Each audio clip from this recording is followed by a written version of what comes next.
No sé qué le parecerá este plan que ha puesto encima de la mesa la alcaldesa de París. A nuestro invitado, Albert Rivera, muy buenos días.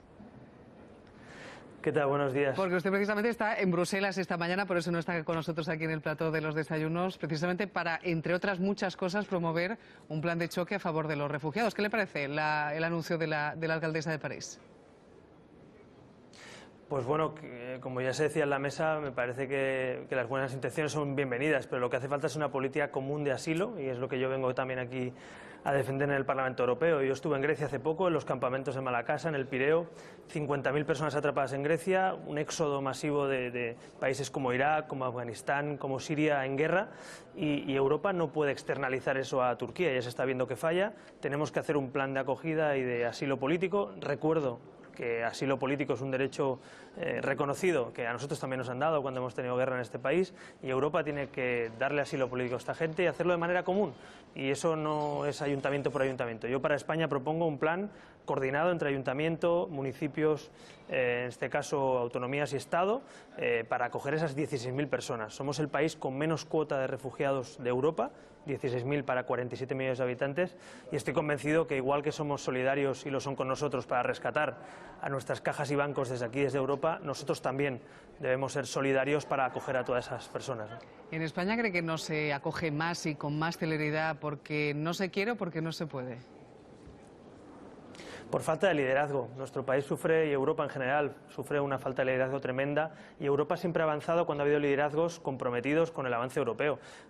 Tenemos que tener una política común de asilo, una política común de fronteras, una política común de cuestiones sociales. Es evidente que el mercado común ha sido un éxito. Tener euros en el bolsillo está muy bien, pero también hay que tener una política común en Europa. Y los que creemos en los Estados Unidos de Europa, los que queremos ver que nuestros hijos viven en una federación de estados común, pues lo que tenemos que hacer es liderar eso, ¿no? Y por tanto yo estoy fuertemente comprometido con ese liderazgo que tiene que tener España. Y si Ciudadanos llega al gobierno de España, pues sin duda Europa no va a ser un lugar donde ir a rendir cuentas solo, sino un lugar donde participar de las decisiones, como lo hicimos, por cierto, en los años 80 y en los años 90. Le hemos visto en Grecia, como usted recordaba, también en Venezuela hace tan solo una semana, ahora mismo esta mañana en Bruselas. Muchos le preguntarán por qué esa intensa agenda internacional. Ya sabe que hay algunos grupos que le están acusando a usted, señor Rivera, de no dedicarse a asuntos domésticos. Bueno, pues ayer estuve con nuestros académicos en el cine y estuve con nuestros emprendedores que generan animación en España. Es que algunos tenemos una agenda intensa y podemos hacer cosas en España, incluso también en Bruselas. En todo caso, quien piense que lo que pasa en Bruselas no le importa a España, no puede gobernar España, porque el 70% de las leyes que afectan a los españoles se deciden aquí, en el Parlamento Europeo.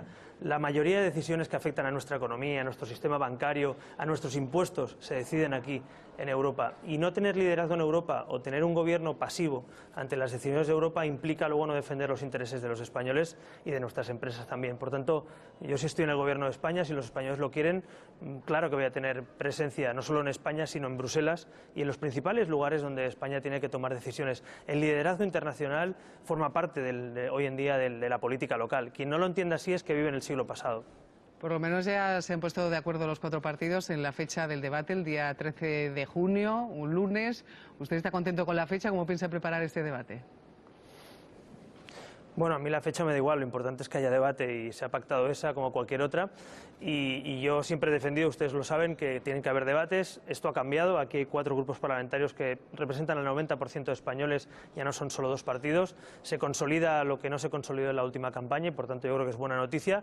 Sí que lamento que haya otros medios de comunicación que han pedido debates, nosotros hemos dicho que sí, y en este caso Mariano Rajoy no ha querido debatir en otros formatos y en otros medios, pero en todo caso más vale un debate que no ninguno, como ha sido hasta ahora el clásico de Mariano Rajoy. En todo caso, la presencia del presidente en funciones era una condición sine qua non para poder hacer un debate entre partidos y ya que no son ni 2, ni 3, ni 4 porque no ha querido Mariano Rajoy, por lo menos que sea uno y será ese lunes 13 organizado conjuntamente por la Academia y los medios de comunicación privados.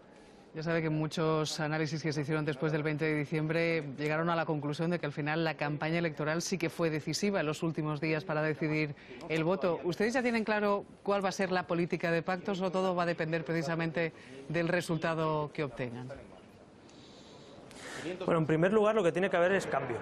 y cambio de políticas. Yo estoy viendo hoy la prensa española y cuando veo lo de la púnica y los regalos y las mordidas y la corrupción, desde luego que tiene que haber una nueva etapa política. O los ERE ayer, hemos visto como Griñán, Chávez o Susana Díaz pasaban en 24 horas por una comisión de investigación, cosa que nunca habría pasado si Ciudadanos no estuviera en Andalucía controlando al gobierno, ¿no? Porque en 30 años no ha pasado. O en Murcia, donde vemos que pueden imputar al presidente de la región de Murcia del Partido Popular.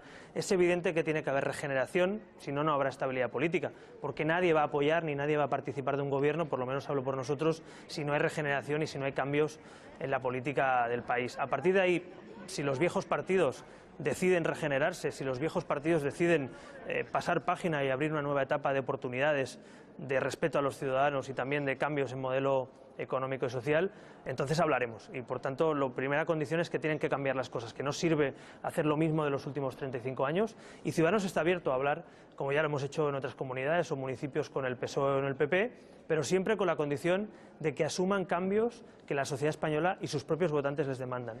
En ese asumir cambios, ¿Rajoy es una línea roja para ustedes? No, yo creo que aquí no hay que hablar de líneas rojas, aquí lo que hay que hablar es de cambios, y es evidente que quien lidere una nueva etapa política, quien lidere un cambio, quien lidere la lucha contra la corrupción, pues tiene que tener credibilidad, tiene que tener autoridad moral, tiene que creérselo. Yo no voy a participar, es lógico, y nadie participaría de un proyecto en el que no cree, y desde luego un gobierno de España es una cosa muy seria como para participar sin creer en él, y yo estoy convencido que la mayoría de españoles, me atrevo a decir que incluso votantes de otros partidos, del PP o del PSOE, también quieren que cambien las cosas. Lo que pasa es que estos partidos hoy en día, con sus mochilas, con sus redes clientelares, con su corrupción, son incapaces de renovarse, incapaces de cambiar. Solo Ciudadanos, un partido nuevo, reformista, pero a la vez también un partido de diálogo, puede conseguir que las cosas cambien. Desde luego, el cambio tiene que ser a mejor, no a peor.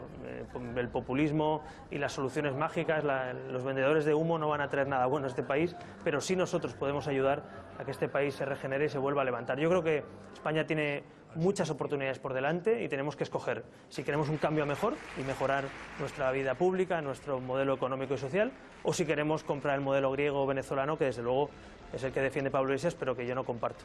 Ustedes hicieron reflexión después del 20 de diciembre, que van a cambiar, que van a mejorar de cara a esta campaña electoral del 26 de junio. Bueno, pues nosotros fuimos el partido que más creció de golpe, ¿no?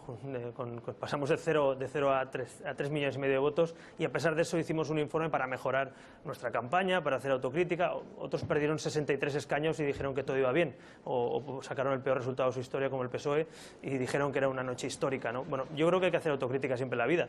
Nosotros tenemos mejor equipo hoy tenemos a la gente más preparada, hoy sabemos también que es importantísimo no solo hacer campaña y hacer muchos actos, sino también estar en contacto y saber explicar sobre los ciudadanos. Sabemos también la importancia que tiene hoy la sociedad civil, la importancia que tiene escuchar a la gente, y nosotros estamos haciendo una campaña pues seguramente más cercana todavía, una campaña más austera todavía, y sobre todo una campaña que aporte soluciones a los españoles. Es decir, la gente está harta de no tener gobierno, harta de la política y harta de las campañas. Y aún hay quien dice que, y si no soy yo el presidente, vamos a convocar otras elecciones. Mire, ningún político en España es más importante que España, ninguno.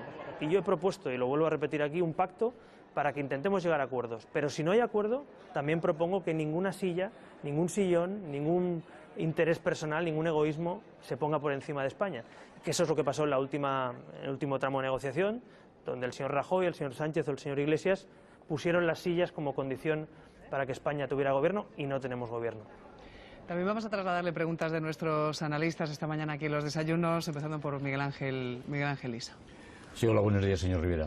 No, yo le voy a insistir un poco sobre el tema de Rajoy, porque usted en la sesión de investidura y en algunas declaraciones usted ha sido muy tajante, muy claro.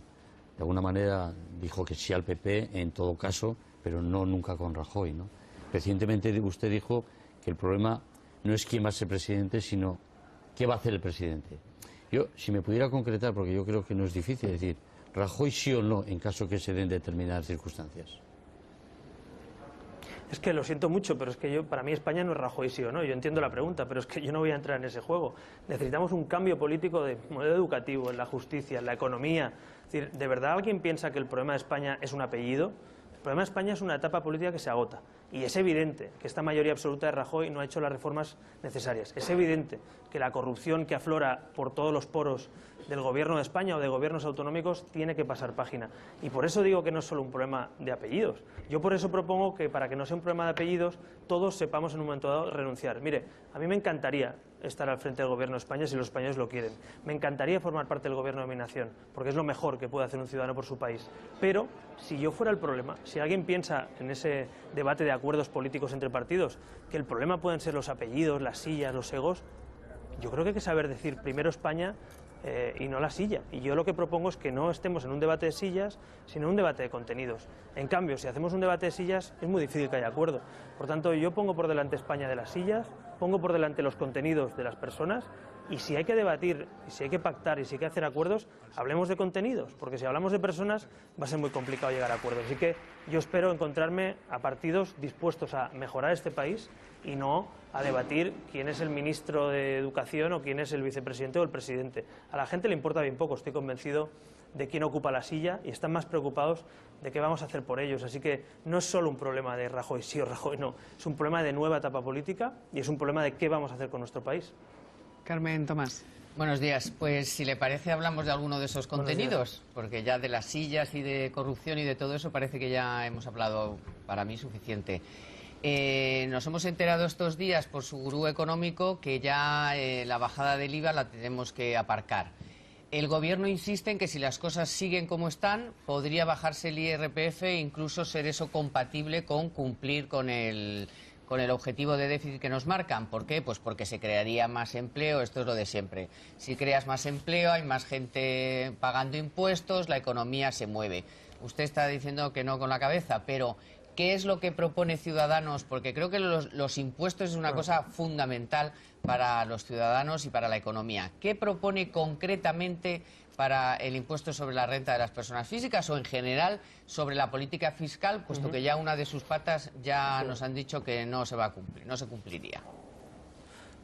Bueno, en primer lugar hay que aclarar, no es que no se cumpla, es que yo vengo aquí a Bruselas con un agujero de 13.000 millones que ha dejado Rajoy en las arcas públicas. No lo he hecho yo, ha gobernado el señor Rajoy y ha dejado un agujero de 13.000 millones. Y Europa, hoy me lo van a decir aquí seguro, ustedes han dejado un agujero y tienen que cumplir. Por tanto, la mala gestión de las cuentas tiene consecuencias sobre los impuestos, sobre las cuentas públicas. Zapatero dejó un agujero tremendo, pero es que el Partido Popular también lo ha dejado. Y a los que nos toque llegar a gobernar, o a los que gobiernen, vamos a tener que hacer las cuentas. Y en las cuentas lo que nosotros proponemos es no subir otra vez los impuestos, como hizo Rajoy y Zapatero.